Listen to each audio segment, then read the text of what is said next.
It's an odd concept, praying, for me. I can't work out how God decides. All those people praying at once for different things.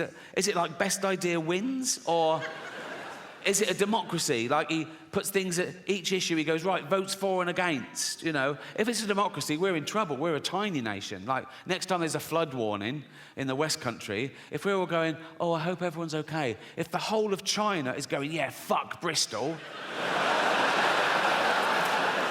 There's a billion of them. More about China later.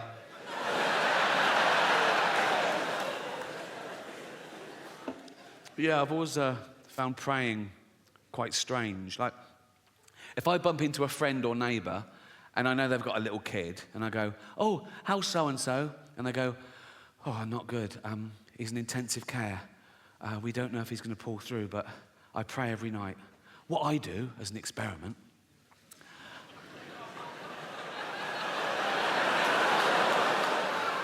I go home and I pray twice the... On a serious note, I've been doing a lot of video messages recently for terminally ill children, and only if they request it, obviously. I don't burst into hospitals and go, wake up, Baldy. Look, me twerking on TikTok. Look. No, I did a lot through the pandemic, presumably because they couldn't even see their own family. And it's through Make-A-Wish Foundation. Do you know the charity Make-A-Wish Foundation? They're great, and they give these dying kids their, like, one wish. And if it's me, I always say yes. And I always start the video the same way. I go, why didn't you wish to get better? What, you fucking retarded as well? I don't do that either, okay? These are all jokes, all right? I don't even use that word in real life, the R word. You just used it, Rick. Yeah, in a joke. That's not real life, is it? I'm playing a role. You sounded pretty convincing. Yeah, because I'm good. You wouldn't level that accusation at other art forms. You wouldn't go up to Sir Anthony Hopkins and go, oh, I saw you in Silence the Lambs. You a cannibal, are you? No, I was playing a role. Oh, seemed pretty convincing. Yeah. He's good, and I'm good, and that's why I do things well. Imagine if I came out here and did things not very well, so you knew I was joking. That'd be, do you know what I mean? Those of you too young to know who Howard Shipman is, right? He is our most prolific serial killer, right? He killed 300 people. He killed old people, that's my point. He'd have his eye on me, go, oh, give him a few more years. And he was a doctor, right? But the reason you haven't heard of him, right, is because he never appears in those lists of the worst serial killers. And he was, like, one of the worst ever, but he didn't act like a serial killer, right? He was a GP, he was old school, he had a little shirt and tie, little tweed jacket, little beard, little glasses. He'd do house visits, he'd go around to see Edna, 85. You all right, Edna? Yeah. Do you want a cup of tea? Yes, please. And he'd make Edna a lovely cup of tea, right? Then he'd just put her in a lethal amount of opioids, right? And he'd just give Edna the tea and watch her drink it and fall asleep and die. And that was it. He didn't even masturbate. You know? Yes, it is a waste, sir, yeah.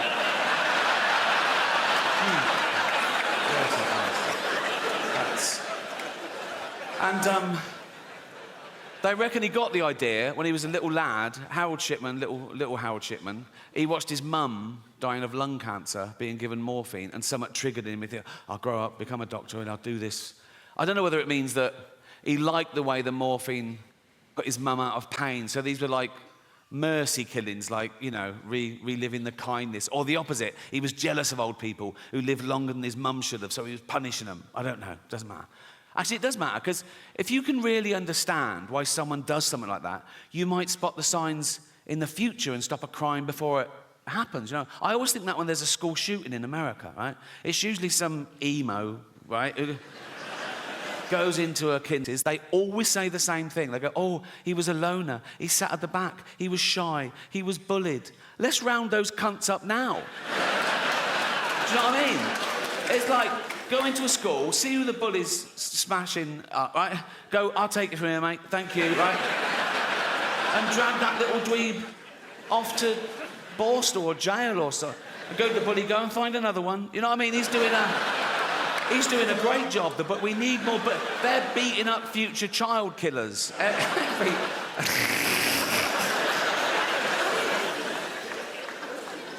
You get obsessed with crime and punishment as you get older. I've always been pretty interested. I studied philosophy at university, and a big part of that is morality. And I've always been against... There's good and bad to getting old. For example, yes, there's more chance now of me having a heart attack, having a stroke, getting cancer, but much less chance now of me ever being raped in prison. Yeah. So when I was a young man, I thought, fuck, I could never go to jail, not with this cute ass, right? But now, I'd be pretty confident I'd be left alone. You know, like, I'd go down the corridor, my first day, with a little towel, just whistle along, right? They'd all come to the bars and go, ooh. You know what I mean? Like, I'd spend as much time as I wanted in the shower. No one's even looking, not a sniff, nothing. The big danger for me these days, bending over in a prison shower, would be my back going, right? And just sort of crumpling to the floor and have to be helped to my bunk by two big gay rapists. And they just put me down naked and leave. And I go, lads, before you go, I've done my shouldering. Can you little tug, right? And they go, nah. I go, what do you mean, no? You're literally gay rapists. They go, we're not monsters. I'd also be a bit more confident these days going to jail because I've got a bit of cash. I reckon I could buy my way out of danger. Do you know what I mean? Like the first day I'd go, right, who's in charge? Who's Mr. Big? And they go, Chopper Harris, D-Wing, right? I go, so I'll go and see Chopper and I go, right. I said, right, I'm in for a year. There's £1 million waiting for you if you make sure no one beats me up, steals my food, no one so much as fingers me. I've never said that before. I've never... Chopper would be like, there's no foreplay in jail, mate.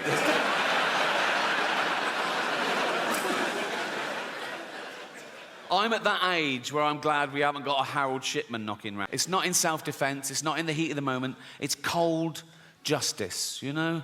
Don't matter what you've done, you could have murdered people, you know? You stand trial, they find you guilty, they put you on death row, sometimes for 10, 15 years, which seems unnecessarily cruel, and then they murder you in front of witnesses. And it's from the Bible. An eye for an eye, a tooth for a tooth.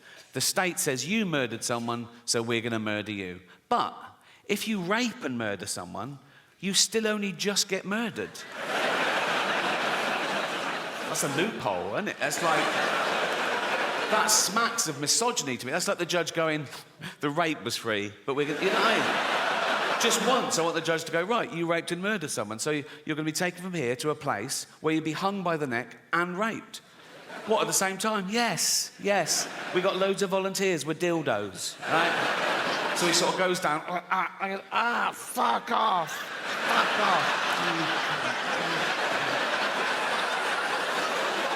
Okay, he's dead. Yeah, I know.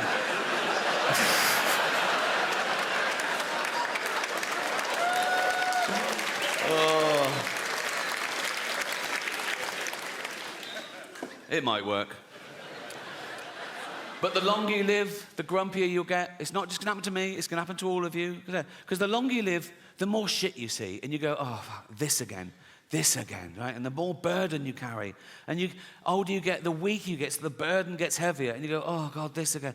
And now, I love it when someone gets killed doing something they shouldn't at the time. Like, you see a bloke in Brazil, a hostage video. He's got a young girl, he's got a gun to her head. And he goes, you won't take me alive, copper. And then the marksman just takes out his brainstem. Oh, I love that. Pause, rewind, all right? Or when a bullfighter gets gored to death. That is my favourite, right?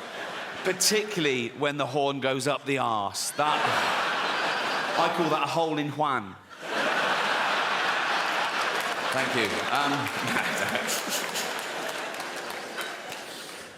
Or those videos coming out of lawless New York. You see them on Instagram and YouTube. It's someone with an iPhone. He's got someone, right? He's knocking over this little convenience store. He's got a fucking hoodie and a knife, and he's nicking all the booze. He doesn't care he's being filmed. He's going to get away with it. He's going to get away with it. Then, from behind the counter, comes a little 70-year-old Korean man who batters him to death with a broom. I fucking love that.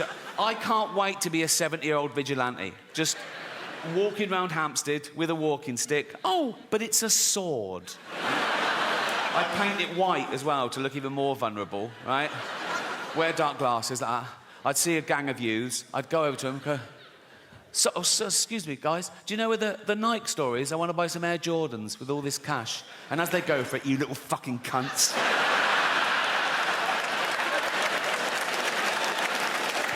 We're all on the spectrum, aren't we? We've all got a little bit of OCD or anxiety or whatever. Like I'm a hypochondriac, right? Every morning I wake up and I think, right, what's wrong? Like, I go, what's that? Is that wasn't there yesterday? That was, what's that? What's that? And I Google it. I think, what? And I catastrophize as well. So I Google it and the first sort of like 5 or 6 I'm fine with. Like it goes, it could be anxiety, yeah, could be lack of sleep, yeah, I didn't sleep. Could be lack of fibre, yeah, I'll have some more fibre. Could be lack of vitamin B, I'll get it. And then I just keep pushing me like it goes, could be cancer. I go, it's cancer, it's cancer. Once I came out of the bathroom and I went, Jane, I think I've got bowel cancer. She went, we had beetroot last night. I go, oh yeah, cheers.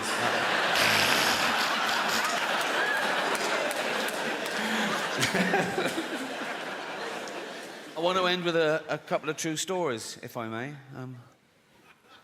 As I said, I think this is my most honest. No. Does a cat die? No.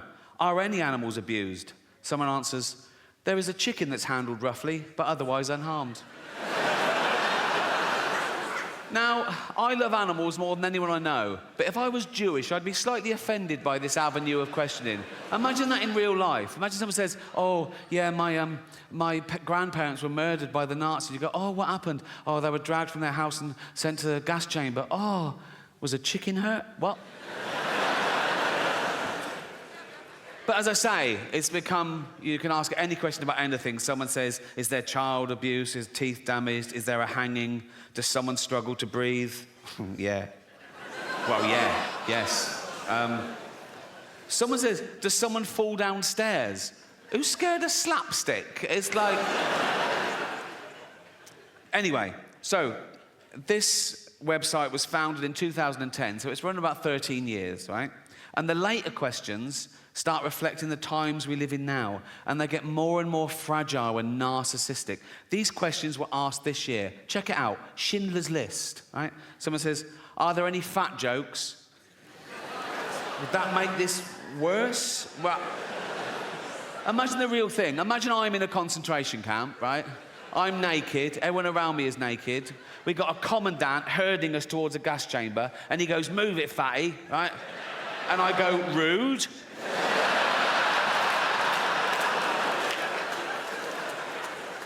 No, that has ruined the whole experience, if I'm honest.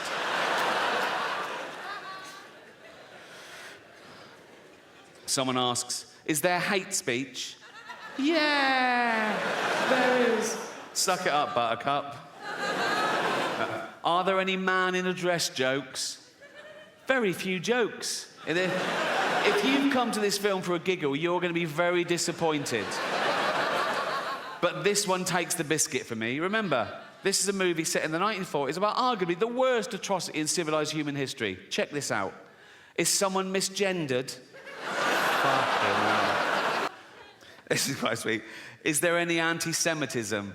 Yeah. This is pretty much the mother load, right? Forget Kanye. This is off the fucking charts. Don't do that when you're talking about this. Fuck's sake. I was doing the graph. I was doing like that. This is off the charts. That's... Wouldn't things have been different if that was Hitler's salute? The whole thing would have been... He goes like, it's Hitler. Like, hiya. This is interesting. Does it have a sad ending? Right? Someone says yes, and then someone else says no. And I thought about it. No, but then I remembered, if you've seen the film, if you remember, when the story sort of ends, Spielberg then tacks on a real bit of footage where he gets real-life descendants of people murdered in the Holocaust, and he films them coming into a Jewish cemetery, and they each leave a stone on the grave to represent their family members that were murdered, and it builds up, and it's very moving. And so I think I get the ambiguity. Does it have a sad ending? Yes, in the sense that 6 million Jews pointlessly lost their life, but no, in the sense there was still enough left over to build a little rockery. So...